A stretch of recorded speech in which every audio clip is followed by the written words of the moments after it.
Olá pessoal, eu sou o professor Álvaro Guimarães de Oliveira e venho aqui hoje, nessa minha live, para falar sobre a política de juros altos. Conforme estou dizendo, juros altos para mim significa é proibido crescer economicamente. Olha só, eu acho que o Paulo Guedes tem feito um bom trabalho na economia brasileira. Apesar de toda a dificuldade que ele teve, a destruição que o PT fez na economia brasileira, né? As crises, como a crise a crise sanitária, a crise da falta de água, a crise elétrica, tudo isso, Paulo conduziu de uma maneira brilhante a economia. Contudo, tem um ponto que eu acho que poderia ser evitado. Seria exatamente os juros altos, que é a política dele para combater a inflação. Tá certo? E principalmente na situação que ele pegou a economia brasileira. Pegou a economia brasileira, né? Vinha de recessões, vinha de crescimento muito baixos, né? E ele conseguiu fazer crescer. Quando ela começou a crescer um pouco, começou a haver inflação. E aí começou, lá em abril, parece, se não me engano, lá em abril, quando a taxa de juros estava em 2%, ele começou a aumentar essa taxa e trouxe, acho que até outubro, ela chegou a 13,75%. E continua até hoje no mesmo lugar. Eu acho isso uma estupidez, um absurdo. Um verdadeiro assalto ao povo pobre brasileiro, transferindo desse povo que paga essa conta para o sistema financeiro. E os investidores, de uma maneira geral, que têm dinheiro e que sabem como enfrentar a inflação, como ganhar da inflação. Tá certo? Então, isso aí é extremamente negativo. Muito bem, vamos lá. Na política de juros altos, sim, quando ele aumenta a taxa de juros, imediatamente aumenta o custo da dívida pública. Imediatamente. Por quê? Porque ela passa a rodar. Se eu tenho uma taxa agora de 5% e ela passa para 6%, imediatamente a dívida pública passa a rodar 6%. Então, o efeito, a reação da economia é imediata. Aumenta o custo da dívida, lógico, aumenta a dívida e aumenta o déficit público. Ou seja, os juros aumentam o custo das dívidas, aumentam a dívida pública e aumentam o déficit público. Tá certo? Ora, se isso é verdade, né? O que está acontecendo? Tudo isso está levando a um aumento da inflação. Quando se aumenta o custo da dívida, obviamente as pessoas estão imaginando, vai aumentar o custo da dívida e aumentar o déficit público, isso significa mais inflação lá na frente. É essa a primeira expectativa que as pessoas têm. Então o que vai acontecer? As pessoas vão continuar comprando ou já fazer alguma antecipação de compras, como remédios, sabonetes, essas coisas, vão se comprando até comida mesmo, feijão, arroz, que pode durar muito na despensa, porque ele sabe que lá na frente ele vai pagar mais. Então tudo isso, o efeito imediato do aumento da taxa de juros, principalmente a alta, é exatamente o aumento da inflação. E não o contrário, como se imagina, que era reduzir a inflação. Então, com tudo isso, o que acontece? Como esses economistas e a maioria das pessoas que entendem que juros altos poderia muito bem reduzir, que é fácil de você pensar nisso, que aumentando os juros altos, as pessoas deixam de comprar e a inflação cai. Não é verdade. Não é verdade. É pensando nisso, e quando se faz a pergunta, olha, vocês aumentaram a taxa de juros, e o que aconteceu? Ah, não, é porque a economia, né? Eles inventam essa falácia. É porque a reação da economia à taxa de juros alta, a mudança na taxa de juros, ela demora um pouco. Ela vai levar aí uns 6 meses para reagir. Não é verdade. Isso é uma desculpa muito grande para mostrar o problema verdadeiro. Não é isso? Uma desculpa muito grande. Porque nós vimos aí, quando você aumenta a taxa de juros, as pessoas sabem, não imediatamente. mas elas ali mais ou menos começam a entender que vai trazer uma inflação mais lá na frente, que os produtos vão ser vendidos mais caros, e eles começam a comprar mais, antecipando consumo básicos para as famílias, por exemplo, e para próprias empresas. Tá certo? Então, essa falácia é uma desculpa para o erro de política econômica. Muito bem. Reduzem o crédito.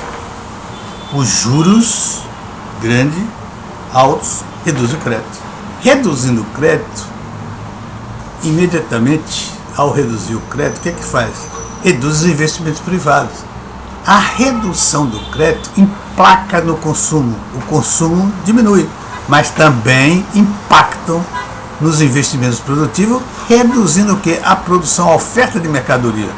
Então essas coisas, de uma certa maneira, podemos dizer assim, teoricamente, eles empatam. Ele diminui o consumo, mas diminui a oferta de produtos. Então, em princípio, teoricamente, a inflação ficaria no mesmo lugar. Então não reduz a inflação nesse exato momento. Olha aí, reduz, não é, conforme eu disse, imediatamente aumenta o consumo integrado. Quando reduz o investimento produtivo,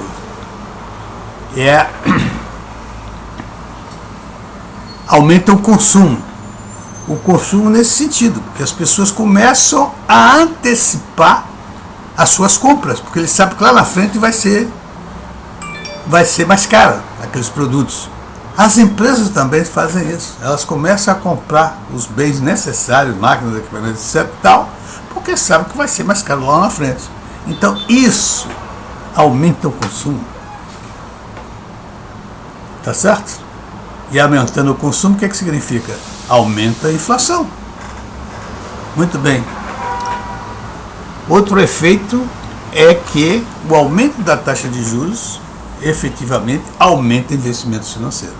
E aí sim, os investimentos financeiros saem investimentos em consumo,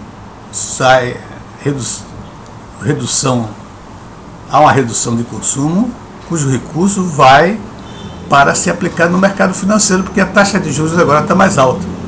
É a única, claramente aí, que a gente vê que provoca realmente uma redução no consumo.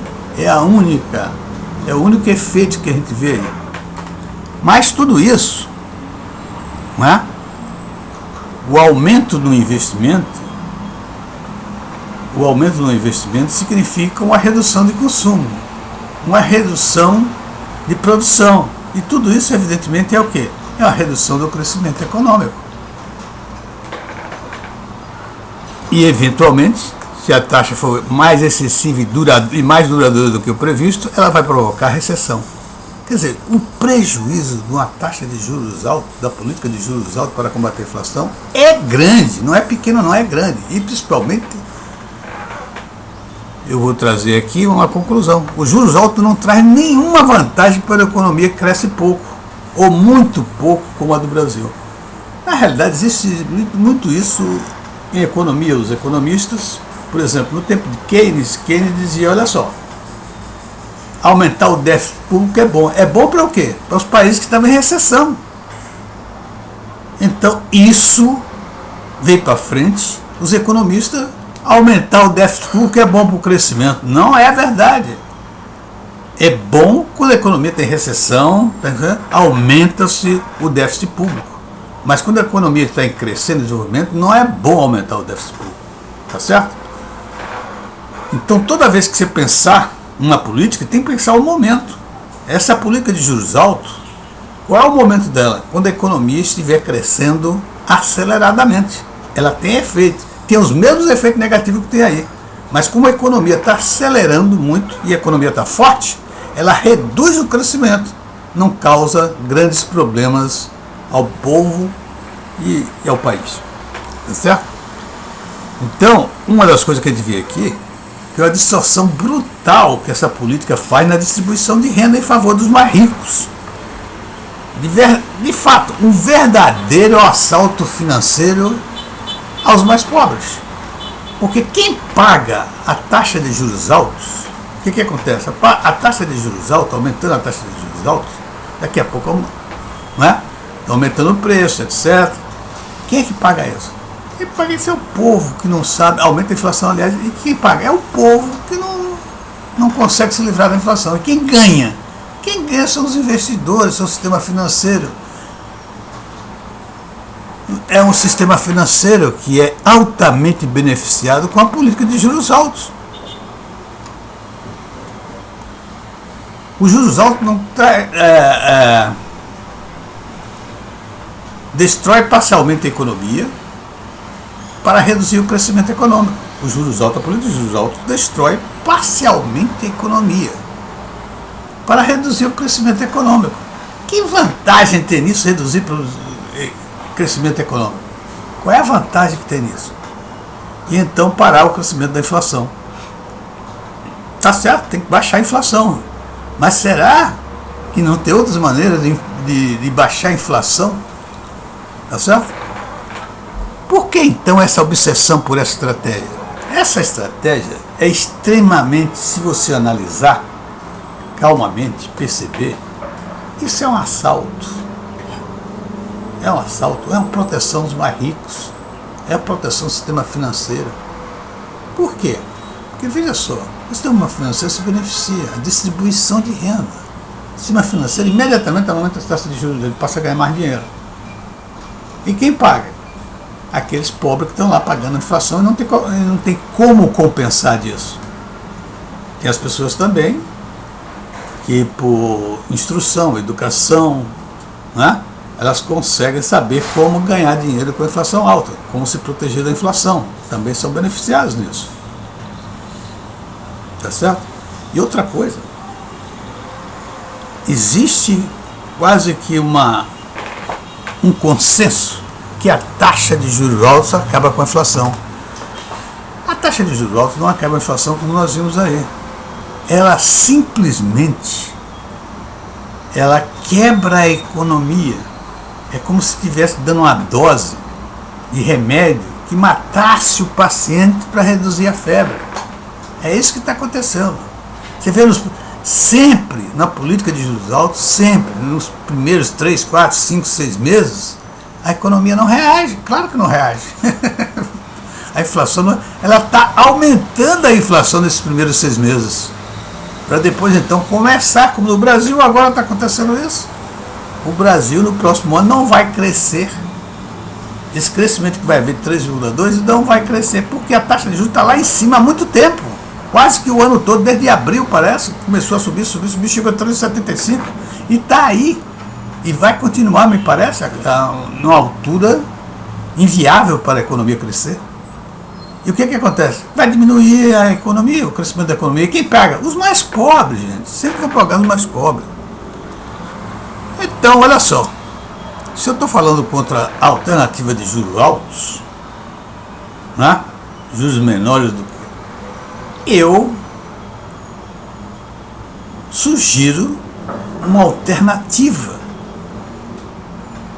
Aliás, deixa eu voltar aqui. E além de ser consenso, é muito mais fácil você aplicar a taxa de juros altos. Não tem trabalho nenhum. Acorda de manhã, o presidente do Banco Central acorda de manhã, aumenta a taxa de juros. Não tem trabalho nenhum. E é consenso. Não será condenado por isso, a não ser pelos alguns entendidos que percebem essa mudança aí, que isso é ruim para o povo, que vai haver roubo, vai haver assalto financeiro em função disso. Mas é um conceito, então o presidente do Banco Central fica na dele, não precisa trabalhar muito não, aumenta a taxa de juros. E outra coisa, quem são os presidentes de bancos centrais? Geralmente são pessoas que vêm do mercado financeiro. Então seus amigos são quem? Seus banqueiros. São as pessoas que vivem no mercado financeiro. Então, evidentemente, se tiver de privilegiar alguém, eles naturalmente vão privilegiar os seus amigos, aquelas pessoas que convivem com ele. Tá certo? Então é nisso aí que se dá. Agora, eu acho que uma solução, a alternativa de juros altos, é juros menores do que a taxa de crescimento do PIB. Você trabalhar a economia para que possa ter uma taxa de juros menor do que o crescimento dessa economia. Tá certo? Isso chama-se alavancagem financeira positiva. Isso é o seguinte, é você tomar dívida emprestada, que te cobra uma taxa de juros de, sei lá, 3%, e você aplica esse dinheiro na economia e ele te dá uma rentabilidade de 6, 7%. Então você tem uma alavancagem positiva. Ou seja, você não tem o custo da sua dívida que o Brasil está tendo. O Brasil está tendo um custo enorme que vai atrapalhar o crescimento do Brasil por vários anos.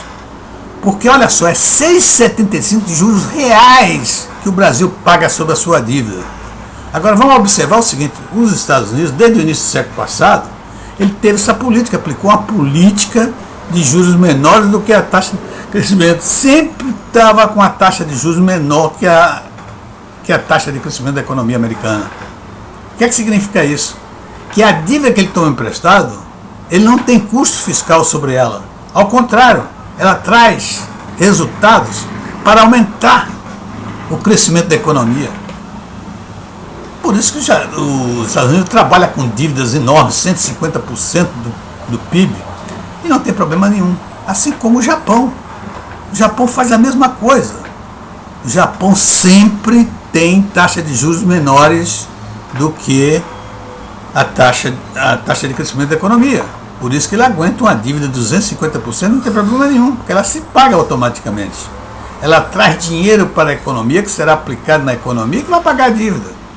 Tá certo? Ela se paga normalmente. Nos Estados Unidos, por exemplo, se você olhar, não é só no final da década de 80 que o Paul Volcker, como presidente do Banco Central, aumentou a taxa de juros para debelar a inflação lá dentro e colocou a taxa de juros muito mais alta que o crescimento da economia. Claro que bombardeou a economia americana, mas a economia americana é muito forte. Os efeitos sobre o povo muito menor do que aqui no Brasil, com a economia em marcha lenta, uma economia pequena em relação. Quando a inflação será debelada? Quando a economia estiver parcialmente destruída. É o que vai acontecer com o Brasil aqui agora. Já que essa taxa de juros foi lá para cima, muitas empresas saíram do negócio, muitas empresas pararam de negociar, muitas empresas fecharam em função da taxa de juros muito alta, a inadimplência muito alta, que não consegue pagar com a taxa de juros dessa. Tá certo? É outra coisa, a taxa de juros alta provoca inadimplência. É um problema sério na economia, é a inadimplência. Desorganiza a economia toda, a taxa de juros altos, né? Para com crédito, né? Diminui o crédito, etc. Tal. Depois para reconstruir tudo isso de novo, para voltar a crescer novamente. Então, quando a economia estiver parcialmente destruída, o que vai acontecer com o Brasil agora? Vai começar a haver uma queda do crescimento da economia. Por quê? Porque muita gente deixou de investir para crescer, com medo de não ter resultado em função da taxa de juros. E com medo que essa taxa mesmo assim, a taxa de juros não é. A inflação não é nivelada. Se você olhar no Brasil, quanto é que está a taxa de juros, a inflação no Brasil agora? Está aproximadamente 6%. 6% contra a taxa de juros de 13,75%. Porra! São 7,75% de taxa de juros real. Isso é o que paga pela dívida. Isso é o custo fiscal da dívida nossa. Não é possível. Nos Estados Unidos é o contrário. Ele usa a dívida para aumentar o crescimento da economia, como toda empresa faz, em toda empresa privada. Busca dívidas que lhe dê uma alavancagem positiva, ou seja, que custe a ele um rendimento, tem um custo menor do que o rendimento da aplicação dessa dívida na empresa. Ok? E também ela só vai parar de vez, né? Ela está parcialmente destruída. A economia está agora, mas a inflação continua. Ela só vai realmente ser debelada, reduzir substancialmente, quando as empresas, mesmo produzindo menos, não conseguem repassar preços mais altos. Ou seja, mesmo com choque de oferta, porque ela vai produzir muito menos, né? E também um choque no consumo, porque as taxas de juros vão diminuir o consumo, ela não consegue repassar qualquer custo. aí a inflação realmente vai ficar estabilizada. Tá certo, meus amigos? Eu espero ter explicado essa situação e que vocês tenham compreendido. Se tiver alguma dificuldade, pode telefonar diretamente para mim. Tá certo? Vocês encontram aí o telefone. Outra coisa é o seguinte, eu acho, se alguém quiser participar da discussão, eu gosto de discutir, pode fazer um vídeo e mandar para mim, pode simplesmente entrar no meu canal e fazer as observações que vocês quiserem e a gente voltar a discutir esse assunto. Tá bom? Muito obrigado e até a próxima.